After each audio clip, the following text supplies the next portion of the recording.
Fantastic. Hello, everybody. So good morning, good afternoon, good evening, wherever you are. I've seen there's a couple of you from Europe and UK. So thank you so much for getting up this morning. I know it probably wasn't an easy one, and for joining us today in our session. As Poppy mentioned, we will be covering all things Unibuddy, all things student buddies. So our session is all about getting the most out of your student buddies. So I'm Georgia Horsley. I am a customer success executive here at Unibuddy. I host the fortnightly ambassador training, and I'll let William introduce himself. Okay, thank you so much, Georgia, my best partner. Hi, everyone. Hi, my dear friends all over the world. I think it would be a bit confusing to say good morning or good afternoon. So I just want to wish everyone a good time. Thank you for joining us in this morning session if you are in UK. My name is William. I'm originally from Indonesia. And today I'm going live from Jakarta, Indonesia. And in terms of my short bio, I was UWA, University of Western Australia, Unibuddy Student Ambassador, and currently serving the role as a UWA Graduate Ambassador. Fantastic.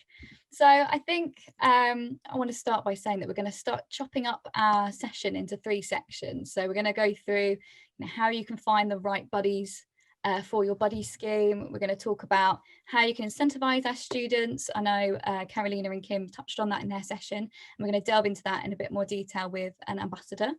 And we're also going to talk about how you can keep students messaging on brand and how to kind of keep that vibe going with those students you have. So without further ado, let's kind of get straight in. So William, my first question for you is, why did you initially want to be a buddy? How did you get into it and why? Georgia, honestly, this question sounds very simple, but it's very complicated to answer. So let me just start answering it by referring to my experience. I'm originally from Jakarta, Indonesia, a beautiful country in which higher education is still a privilege for most of the people, for most of the students. So when I got a chance to get scholarship from the government of Indonesia to study abroad, I chose to study in Perth, Western Australia. And I was thinking to myself that this is only one-time opportunity. It could be the once-in-a-lifetime opportunity. So I wanted to make the most of it. So it's like take it or leave it opportunity to me. And what led me to be Unibuddy Student Ambassador was because I have stories to share. So I was so convinced and I believe in myself that my stories could inspire more younger generation, not only in Indonesia, but also from all over the world. So with that intention, I try to register to become Unibuddy Student Ambassador. Amazing. I think it's interesting to hear how you've decided to become an ambassador, because I think everyone's motivation to be an ambassador and why they wanted to be an ambassador in the first place is so different. And I think yours is definitely an interesting one. And I know we'll delve into it in a little bit more detail a bit later on, but super interesting. So I think, coming from a buddy's perspective, what qualities do you think that universities should look for in Unibuddies, and what qualities do you feel that you brought to the role as well? Well, I think we should agree that everyone has stories to share. That's number one rule. And I think the first quality that a Unibuddy should have is the willingness to share these stories. You don't have to be extrovert. You don't have to have certain type of personalities, but you just need to think of yourself as someone who will inspire the others, as someone who will help the others, as someone who will assist prospective students when maybe they were so confused about what life might be in the future or in the next place that they end up. And also, when you have the willingness to share, you need to frame it, you need to say it simply, and you need to identify the key messages so that the prospective students who are talking to you, they can simply grasp your point of view. And I think the second one is you have to be genuine. And by being genuine, it means that you don't have to be someone else. You don't have to be someone who is not you. You don't have to pretend to be someone else. So being a little bit vulnerable is okay because you are human. And the prospective students or whoever talking to you, they don't expect to be answered by machines or search engine, let's say. So yeah, a Unibuddy should really speak to the others, to prospective students like human. So sharing stories, sharing positive stories, sharing your problems and how you solve it. I think that's the most important point of view that you could share. And last but not least, I think the good quality that a Unibuddy should have is you have to know that life didn't stop there.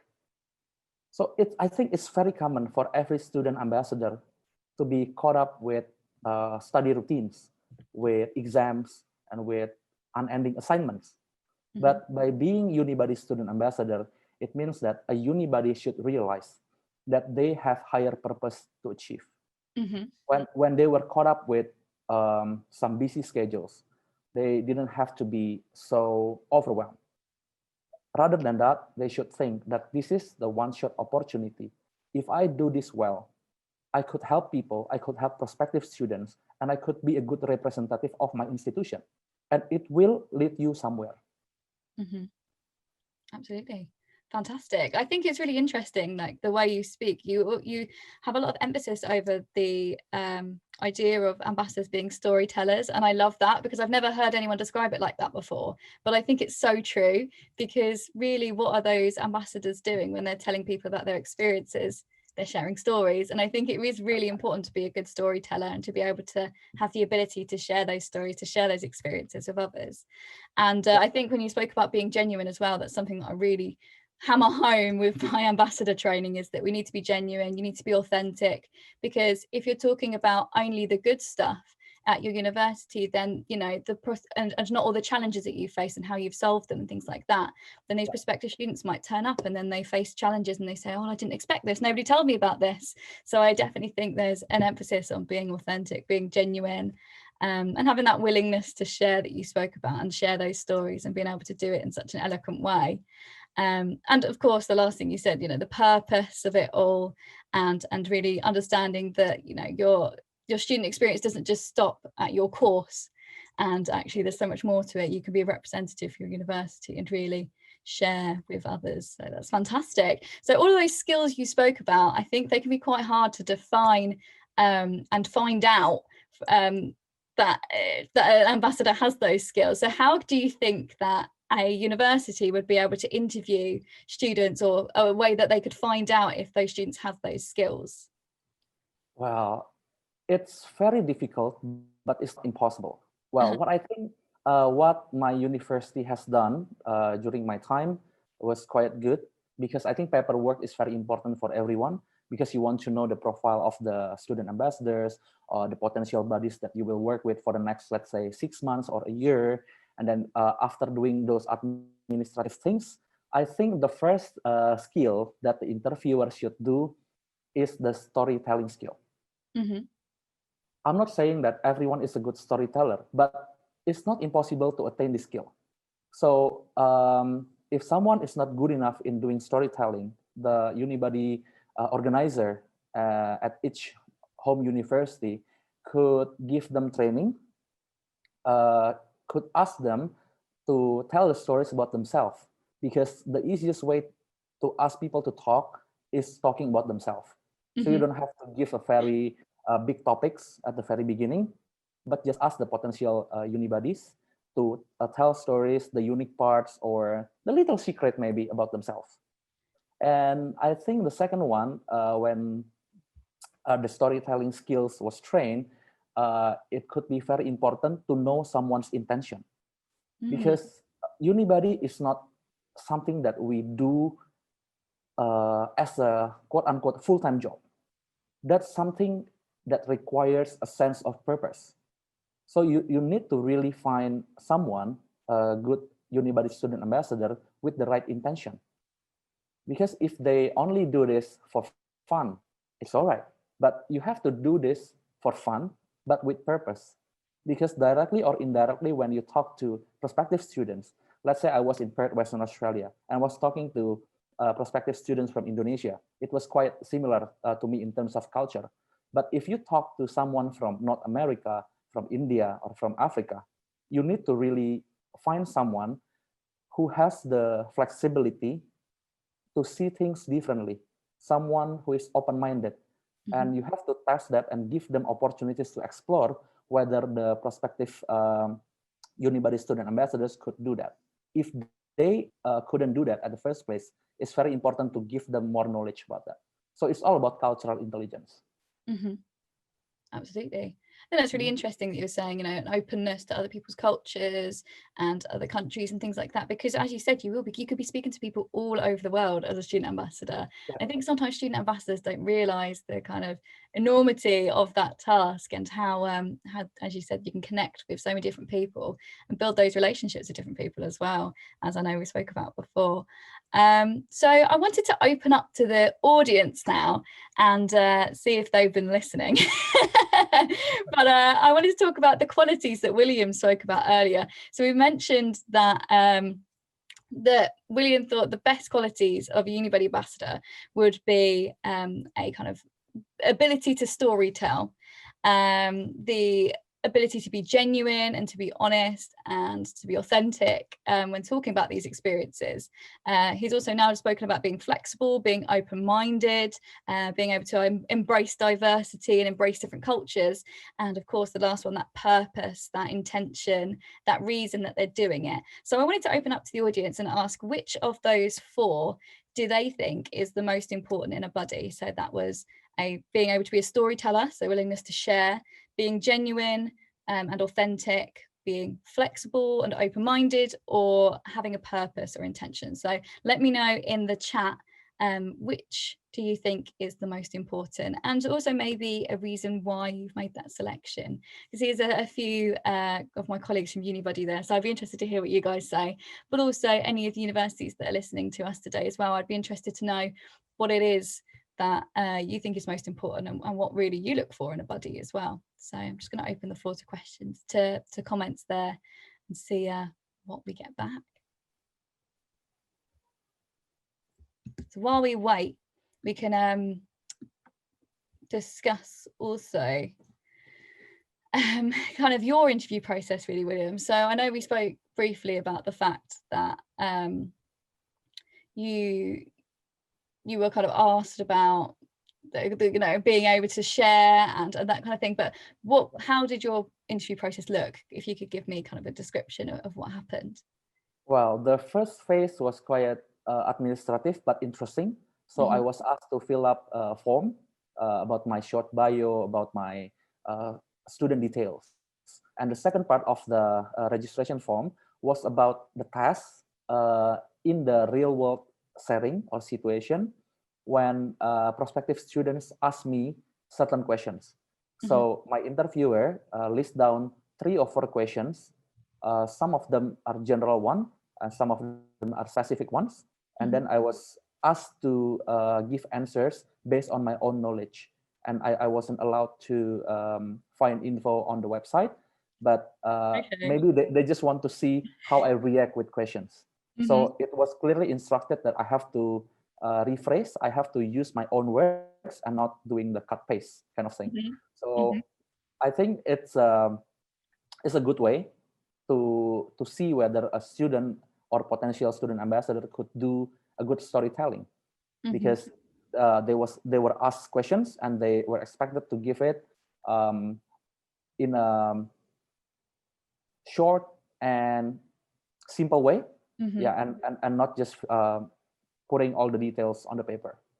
Fantastic. I think that is definitely a good way to test it, is to kind of give them an example, kind of throw them in the deep end and say, right, answer this question.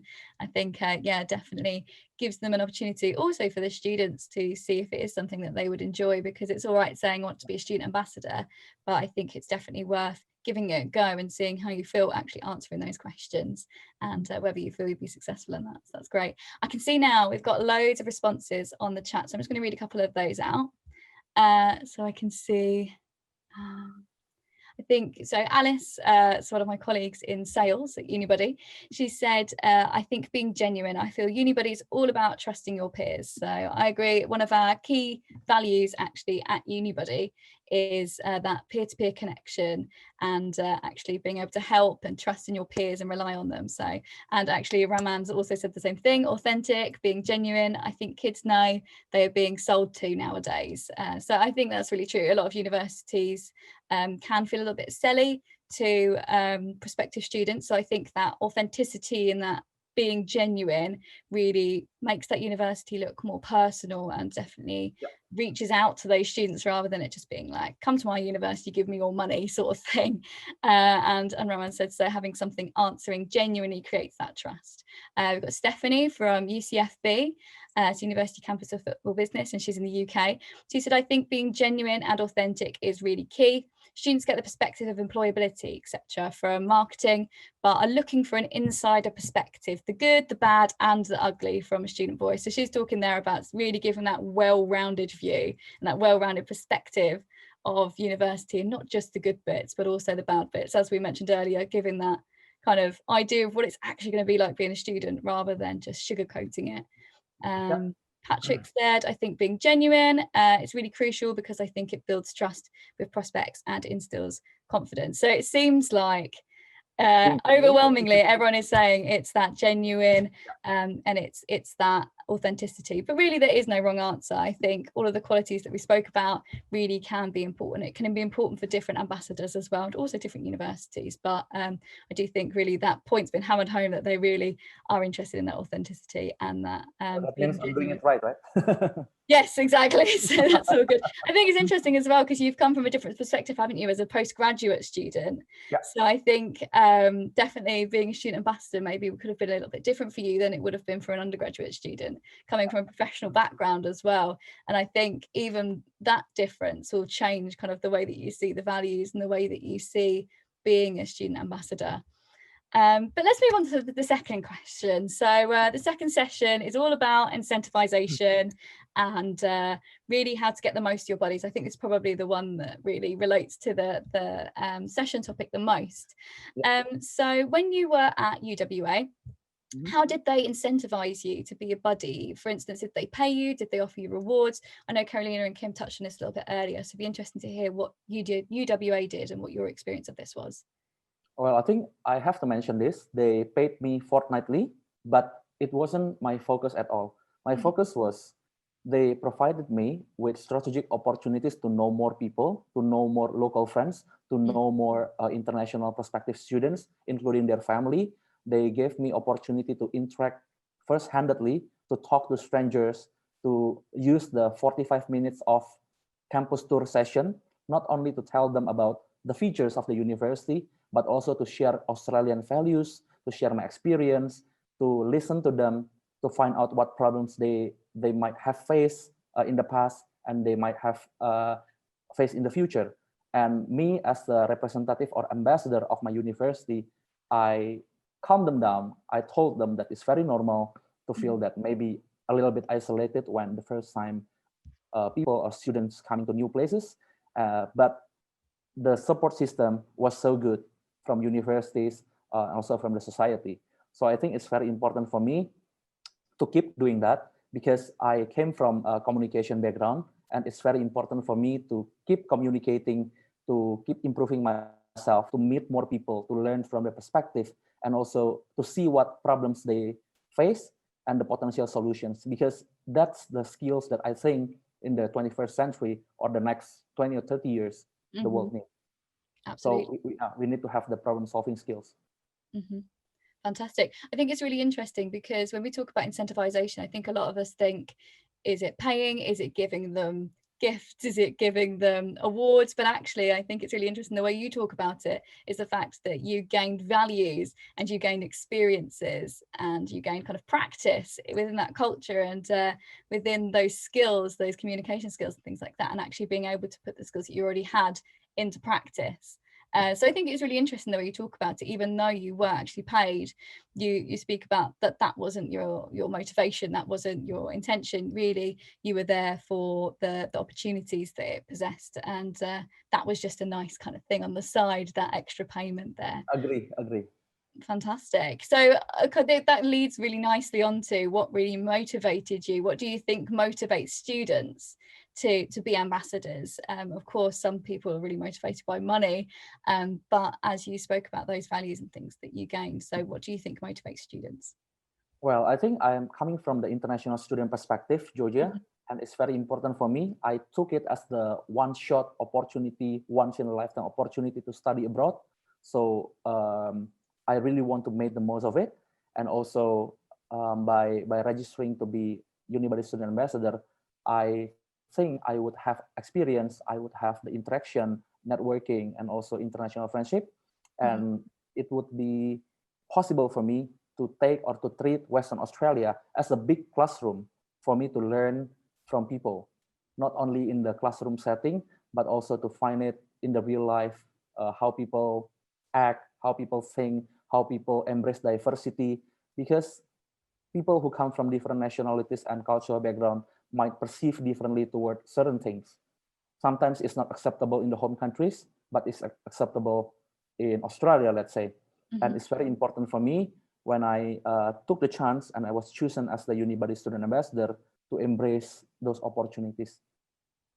Fantastic. So really talking about embracing opportunities, embracing that culture, really gaining something value wise from that, from being an ambassador. And I think also a lot of our partners who are here with us today, they'll be contemplating, maybe new partners thinking, actually, do I need to pay my ambassadors, or can I offer them something else? And I think it's really important to actually bear in mind that, you know, that we shouldn't belittle the values that actually you can gain from it and the experiences.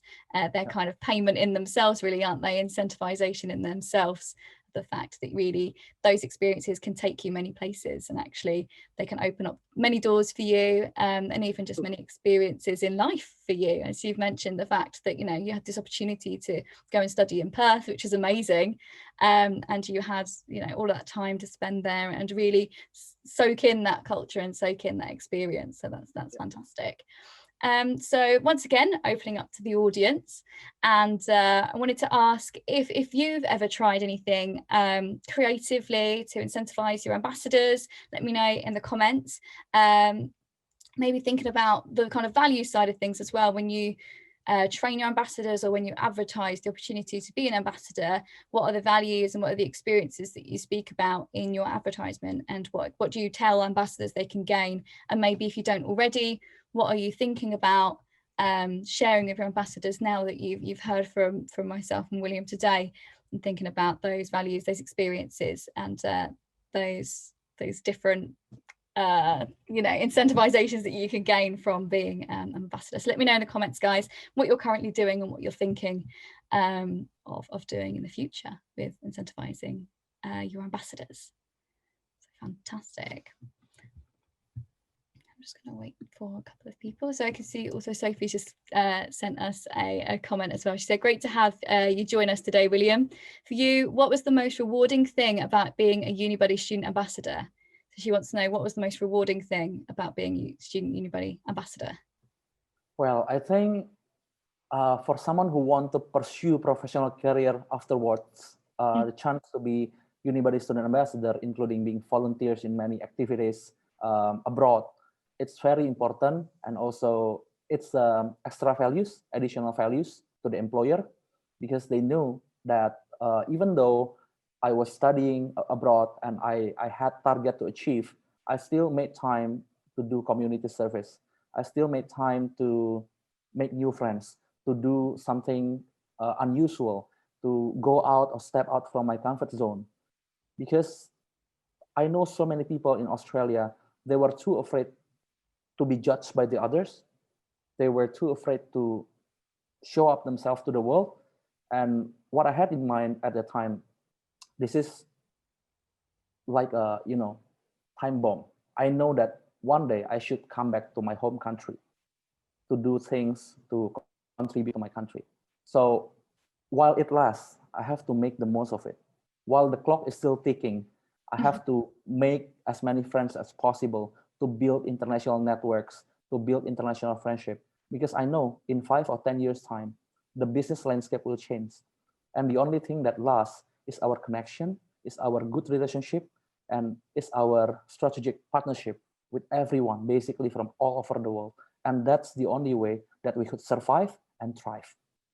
Amazing. And I think one of the things that we spoke about before in our earlier conversations is the fact that actually you felt that you should make every day count, because as you said, it was kind of like a ticking time bomb, and you're thinking, I've only got a finite amount of days to spend here in Perth. So really, you made every day count by helping other students, by gaining more skills yourself, and by really embracing that culture, that idea of communication, and by embracing the university itself as well, and really singing its praises to other prospective students.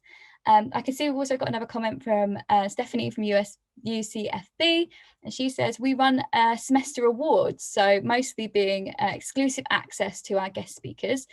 We also have a graduation award for the person who really embodied our values as an institution throughout their 3 years. So that's amazing. So they've got more of a kind of short-term award ceremony they do. So they run once a semester, congratulating ambassadors for the work they've done in the semester, but they've also got that kind of longer term goal, which I really like, where over those 3 years, that person who's really embodied the university values and really embodied what it is to be a student ambassador, and they've gone and they've really ran with that, and they're being congratulated and rewarded for it, and actually getting that. I'm not sure, Stephanie, is that on their degree certificate as well, because that'd be awesome, or is there kind of like a certification or something like that? That'd be really interesting.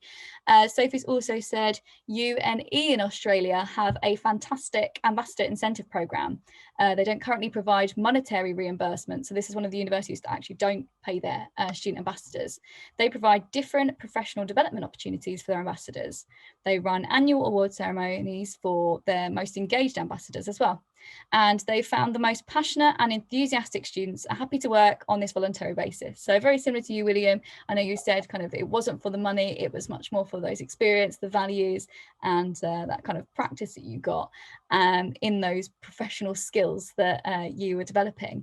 And she said, whilst enjoying a variety of different exclusive benefits and opportunities. So I think that's really nice that actually UNE have done it in a slightly different way, where they've got those award ceremonies to actually recognise and congratulate those ambassadors on their work, but also really running with the idea of professional development. And like you said, as a master's student, that professional side is really important to you, and being able to develop those skills. And I think UNE have taken it then to another level, where they're thinking about actually offering professional development workshops and sessions for those student ambassadors as well.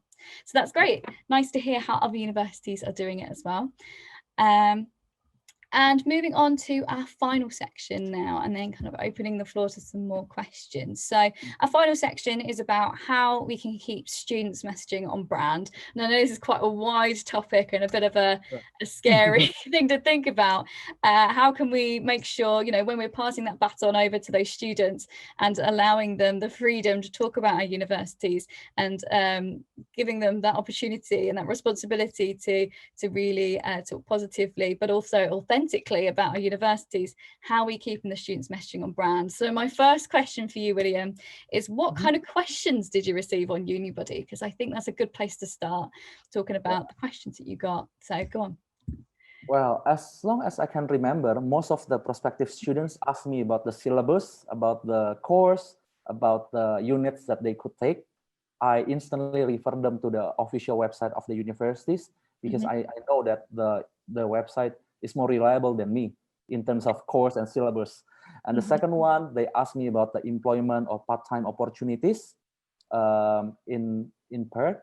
And also I told them based on my experience, based on my friends' experience, but I didn't guarantee them anything, because it's quite difficult to say that once you come here, the part-time job is secure for you. It's very difficult to say. But I think the third question they asked me was about places to eat out, to hang out. Amazing. Fantastic. So kind of that really, not just about the course. And when you said, when people were asking you about the course or the syllabus, you were kind of directing them to that most up-to-date information to make sure you were giving them the most accurate and most kind of detailed information about their courses, especially if there were courses that you weren't studying on, I guess, too. But also you were talking there about, that real student experience, not just the courses and the content of the studies, but actually where's the best places to hang out, where are the best places to eat, can I get a part-time job? And I think that's something that student ambassadors need to remember, is the fact that it's not just about, a student experience isn't just about being a student. It's actually about all of the other things that come with it. It's not just about studying, it's about the social side, it's about the experiences that you get, and also being in another place, I guess, particularly for you, being in a whole new country. it's very exciting, and also can be quite nerve-wracking for those prospective students. And I imagine a lot of them kind of leaned on you for that reassurance and to find out a bit more. Did you find that you were getting a lot of questions from people abroad? Yeah, I think other questions they ask me, most of them, not most of them, some of them, when we start our initial chatting, they start to tell me about their personal problems. I have problems in my family. I have problems in finding good scholarship. Can you help me? Well, I politely told them I couldn't help you with that, but I can refer you to this link on the websites that you could find or try the opportunities to get a scholarship. Or if you have problems with your family, I suggest you to solve it, because you have to build a strong foundation from home. And then I think it's okay. We are in the age where we are trying to find the best practices, the best form of ourselves. So don't be embarrassed. You are not alone. And I experienced it once. My friends experienced it once. So we are similar. So there's nothing that that makes you less human than me, let's say. And then they start telling me about their future goals, and they want to be, after they pursue the degree, taking the studies and that. So basically, I made a lot of virtual friends without knowing their social media accounts, without knowing their face. But yeah, I was just happy doing that. I think that's really interesting, actually, because with the prospective students, you don't see their pictures, do you? And you kind of just see their name and the country they're from, and that is it. So I think that is really interesting, that you can still actually build those connections and still really help those people along their journey, and even in their journey, you know, in life. It's not just about being able to study, as you were saying, talking about building those foundations before actually coming to study at your university, and talking about what they can do beyond their studies at university as well. So I think that's really interesting. So another kind of question I have for you, you've answered it a little bit already, but what kind of questions did you get that you thought, oh, I can't answer that? And actually, what did you do with those questions that you weren't sure how to answer? I think you kind of touched upon this already, but just wondered if you could delve into that some more. Sometimes in the extreme sense, someone asked me, well, I only have this amount of money and I want to come to Perth. So can you find me a part-time or full-time job before I come? So can you be my point of contact in Perth? Can you find me those part-time jobs in these factories or in this hospitality sector? And I politely answered them. Most of my friends, not 100%, they secured part-time jobs in the first 3 months upon their arrival in Perth. So I believe that you could do the same. I didn't want to discourage them, because I know someone who come from less fortunate background. They took money seriously, and then financial problem is serious. And then I know for some of the prospective students, they talk to me, I can sense that they were so worried about their future. So again, mental health is something serious as well. So I didn't want to discourage them or just turn them down and move on to the next prospective students.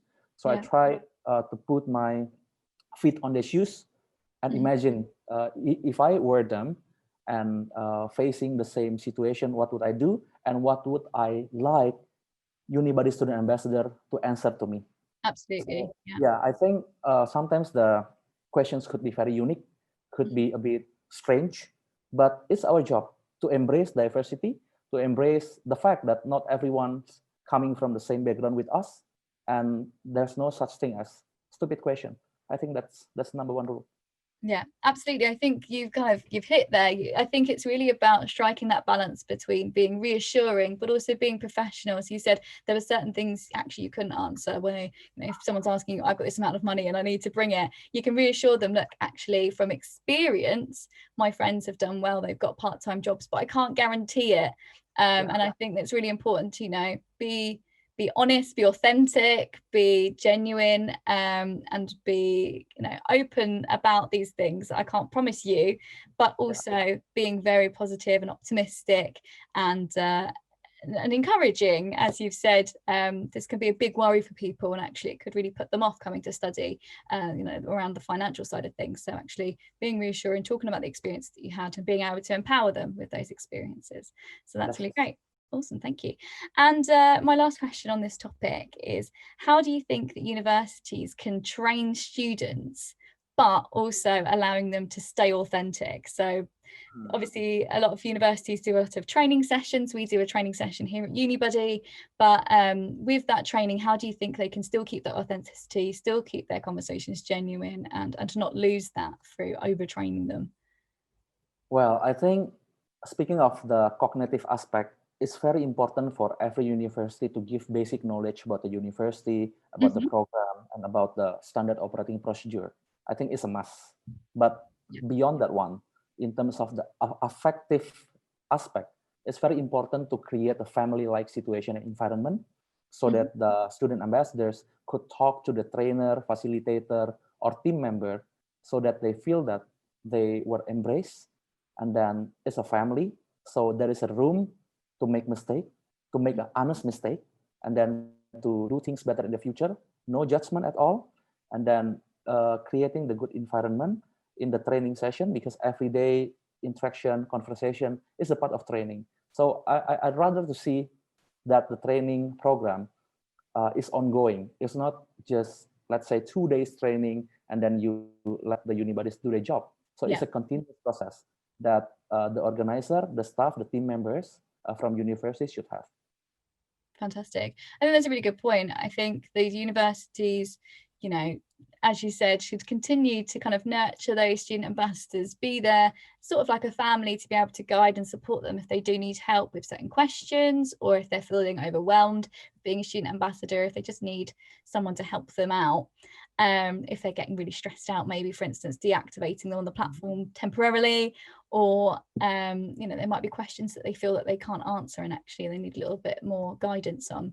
And those kind of mini little mistakes, obviously we don't expect students to be misleading prospective students or giving them false information, but of course it's easy to make mistakes when talking about experience, things like that. And actually, if a university kind of brings a student up on that, learning from that mistake and actually using that as a building block to be better in future. So definitely agree with what you said there, and being able to have continuous training, I think that's important as well, because I think a lot of us, and even here at Unibuddy, we can be guilty of being able to offer initial training but actually not really following that up. And if you do have ambassadors who are there for 3 years, or you know, even just that year, I think it is important to kind of follow up a little bit later on, check in on your ambassadors, and actually offering them that further training, even as Sophie said, in professional development areas, even if it was, you know, about how to better communicate, or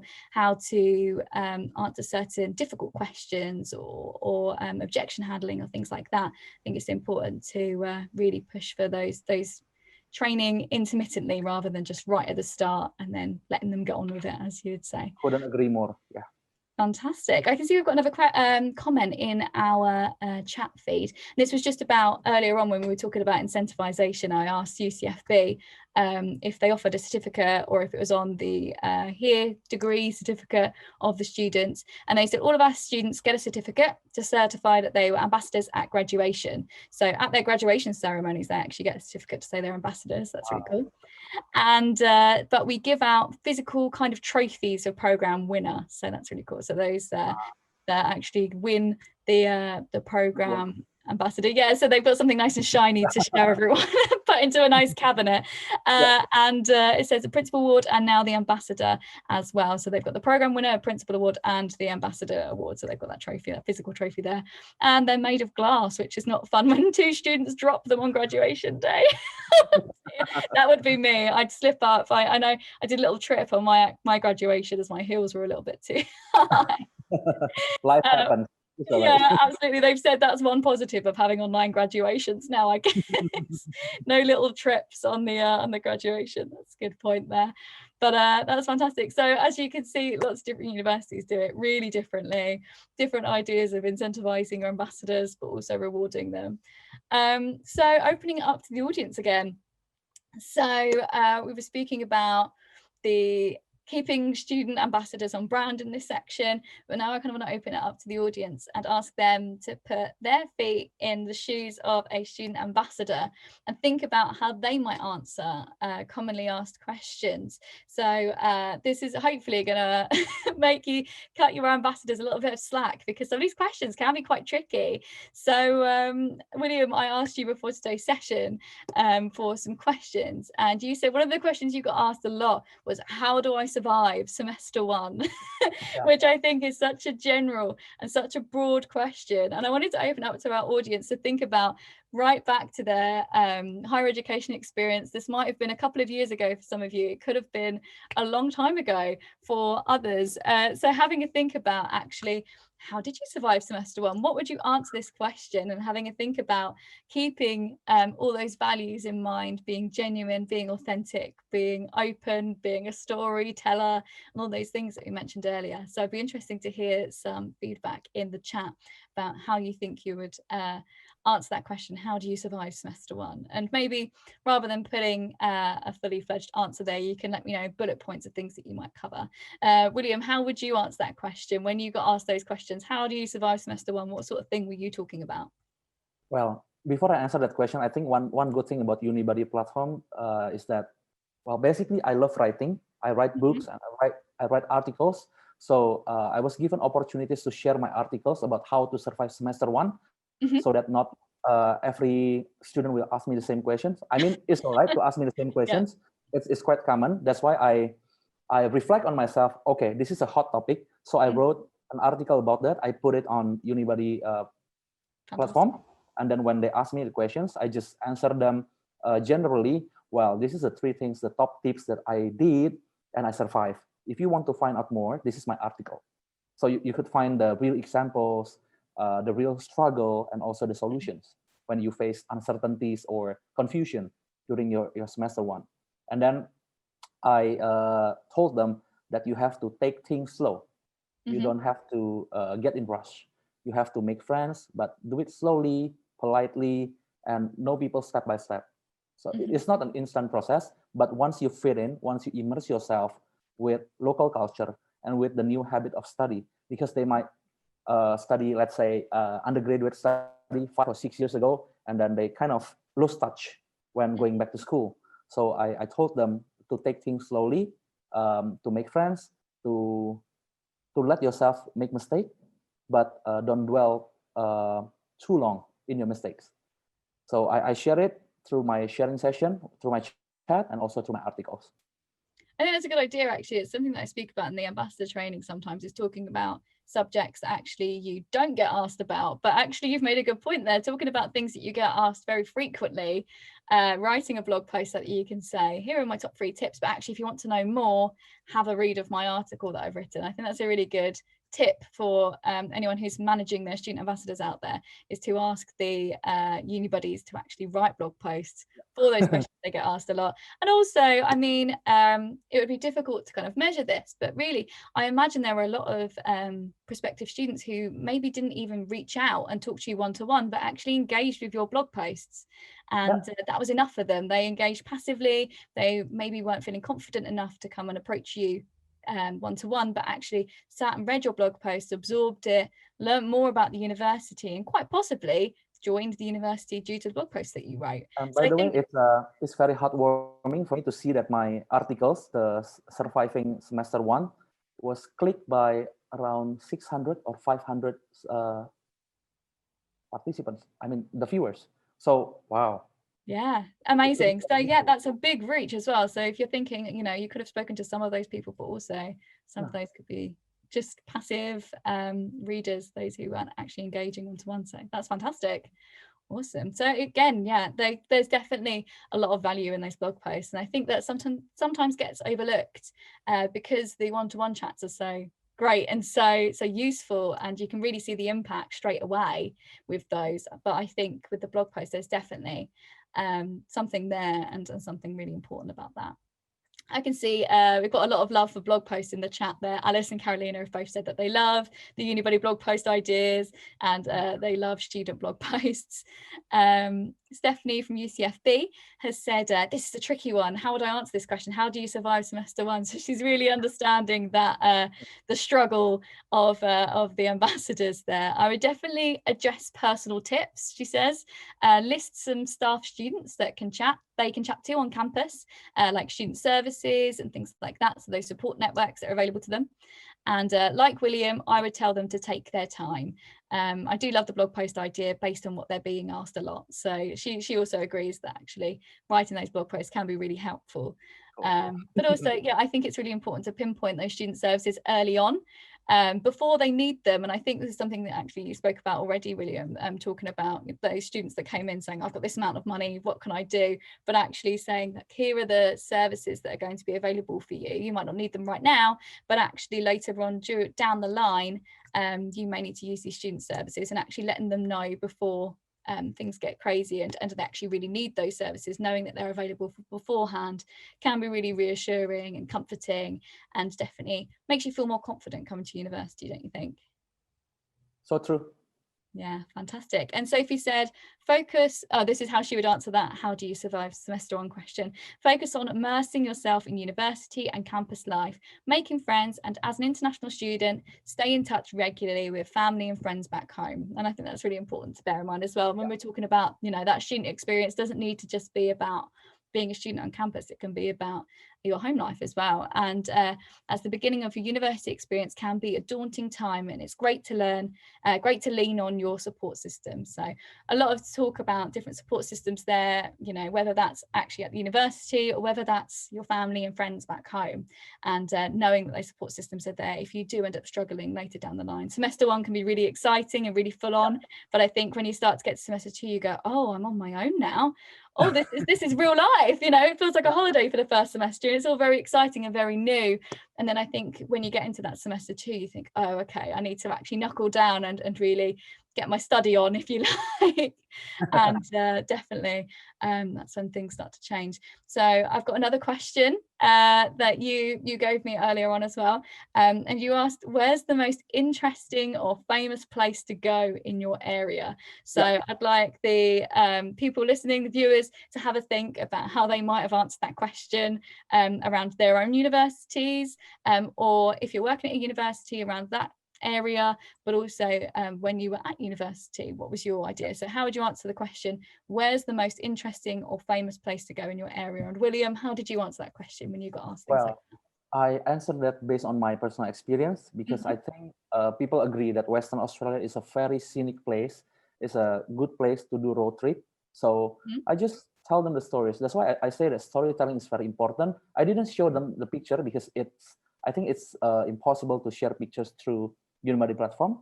But when you have the stories, when you have the experience, and you genuinely want people to know about it, want to know the beauty of it, so that they should come to your place, to your country, to your university, I think it will come up automatically. Because I did road trip for, I think, more than 5 times and never get bored. So I want them, once they come here, they come to Perth, they do the same. Amazing. So really using your own experiences. And I like the idea of kind of painting a picture in their mind, because of course on Unibuddy, as you said, you can't share those files at the moment. So you can't share a picture, but actually you can do a good job in describing it. And really, do you want to ruin it? Do you want you want to wait until they actually get there and experience it for themselves, rather than giving them a sneak peek, if you like? But that's great. And I think really drawing on those experiences. You said earlier that you got asked, where are the best places to eat, where are the best places to hang out as well. So lots of questions around the area. And I think as a student who was living in that area, and it was an area that was actually new to you as well, I think you must have become an expert, maybe a bit of a tour guide around Perth, really. Absolutely. And I've seen that actually you worked for Study in Australia as well, as an ambassador for them as well. So talking about your kind of experience in Australia and Perth, so that's really great. And actually being an ambassador for the country, really, and actually talking about how great it is to study there. So that's because basically we have no idea once we become a Unibuddy student ambassadors. I agree with you earlier, what you said earlier, that it will unlock so many surprising doors. You never know. Absolutely. And I think just as we're kind of wrapping up our session now, I think it'd be interesting to hear from you, William. What kind of doors do you felt it opened? And whilst you're telling us, if you do have any questions, do let us know in the chat box, just because we have got 5 minutes left. But yes, William, if you could let us know what doors, you know, being a Unibuddy ambassador has opened for you, what opportunities have you had since, and what do you feel like you've actually gained from it? Well, I think the most recent example was that I came back from Perth to Jakarta on the 2nd of July, 2020. So it's around 3.5 months ago. And upon my arrival in Jakarta, in 2 weeks' times, I got a new job as a director now, director of marketing, communication, and also community development in the Indonesia Financial Technology Association. It's a growing sector in Indonesia, and it opens new doors of opportunities for me to know more people, industry players, as well as the government official in Indonesia. And I think it's very important, and it aligns with my study, because I studied communication in my undergraduate, and also I took Master of Strategic Communication during my postgraduate study. So I think working in the communication area, being able to manage a team the way Unibuddy team managed me, it's very important, because I learned from them that we have to create the family-like environment in order for people to perform well. So it's not only about the study, it's not only about the Unibuddy experience or getting paid, but it's also a simulation of leadership roles. Because we never know, another Unibuddy student ambassadors out there, when you finish resuming your job and going back to your country, or staying in the country where you study, you never know what kind of opportunities will come to you. And if you have this leadership simulation, talking to new people, cultural intelligence, regardless of what kind of people you meet in the future, you are already prepared to do it, to talk to them, to communicate with them. So yeah. Amazing. I think that's really interesting as well, the fact that actually, you know, you never know what a student ambassador is going to go on to do, and you've used that example of leadership that you saw, that example of management, and actually brought it to your own role, and actually now as a director, being able to translate that into your own company and to your own team. So I think that's really interesting, and actually something that maybe universities might not have ever thought about before, actually being able to lead by example, and being able to show a good example of that leadership and that management. So I can see we've got one more comment or question, so I'm just going to read this out, and then I think we might have to wrap the session up. So I'm just going to read from Stephanie from UCFB. She said, we have 2 campuses, one in London and one in Manchester, based within Wembley and Etihad Stadium. Sorry if I pronounced that wrong. So I think our students would say those themselves. In London for social life. Oh, so this is around where they would recommend is the best place. I would definitely say Box Park, which is a 3-minute walk from accommodation, which is amazing. They do events and have so many food options. In Manchester, students may say Old Trafford or just City Centre, which just has so many food options and drink options. I'm loving this emphasis on food, food and drink. It's making me hungry. I've had breakfast. I'm hungry now, definitely. You've just had your lunch, Williams. Manchester is known as such a student city, so students will find it so easy to talk about socializing. London tends to be more difficult as it's just so large. So Stephanie's example of the answer there, when she was talking about, you know, what are the best places to hang out, what's the most interesting, famous place to go in your area, she really focused on that student perspective and actually what a student would be interested in. And I think that's really good. And she's like, as we've both said, you know, putting the shoes on your own feet, you know, being able to actually get into the mindset of a prospective student and thinking what would they like, what would they be interested in. So that's fantastic. So I think we are going to have to wrap up our session now. If anybody does have any questions following our session or wants to chat to myself or William, please do pop into that speakers lounge on the event, and we'll be hanging out in there ready to answer any questions about our experiences or our the opportunities that we've both had. Happy to talk about student ambassadors, your ideas and kind of better ideas around, and let you know our opinions on those things. But thank you for listening to us today. William, do you have anything else that you would like to say to our viewers today? Yeah, I just want to say thank you so much for everyone's watching our session. Even though I'm not meeting you personally, I know that you are going to do great in your life, in the Unibuddy roles that you are doing, or as the organizer. So I'm wishing you all the best. Thank you. Thank you so much. Fantastic. Thank you. That was lovely. So thank you all for watching today. As I mentioned, if you've got any questions, pop in the speakers lounge. I've seen there's already one notification in there, so we'll have a look in a second. But thank you for your time. Thank you for listening, and do let us know if you've got any questions. Thank you.